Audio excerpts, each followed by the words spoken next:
Et bonjour tout le monde, encore un plaisir de vous communiquer pour la vidéo de la semaine. Merci en passant, vous êtes de plus en plus nombreux et nombreuses, et je vais faire attention à mon français puisque vous êtes plusieurs en Europe et j'ai mon joual québécois qui parfois pose problème.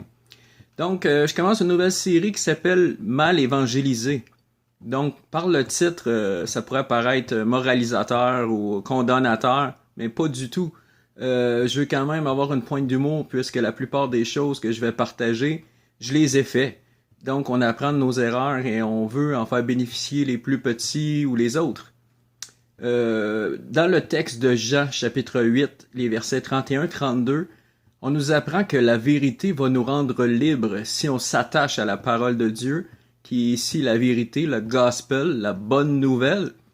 Mais au-delà de ça, il y a le concept de vérité qui est tellement important pour nous les chrétiens.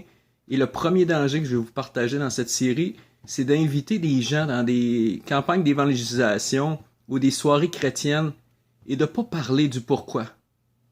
Donc, de garder ça secret, de dire ce soir je t'amène à quelque part, mais je te dis pas c'est quoi, c'est une surprise.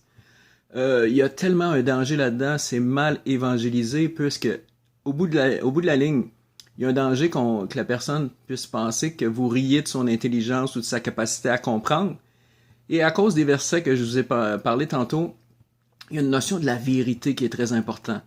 Si on est chrétien, chrétienne, on doit être crédible. On doit être des gens à qui on accroche la vérité quand on pense à eux, à elles. Donc, je veux pas paraître légaliste, mais la vérité nous a touchés, nous a transformés. Maintenant, nous devons être des ambassadeurs de cette vérité et sentir la vérité. D'autant plus que c'est pas à nous à convaincre par des stratégies, des ruses. Ça, c'est la job du Saint-Esprit de convaincre les gens pour faire ce pas de foi-là, de donner sa vie à Jésus-Christ comme Seigneur et Sauveur. Donc, c'était le premier danger que je voulais vous exposer. Je parle pas plus longtemps.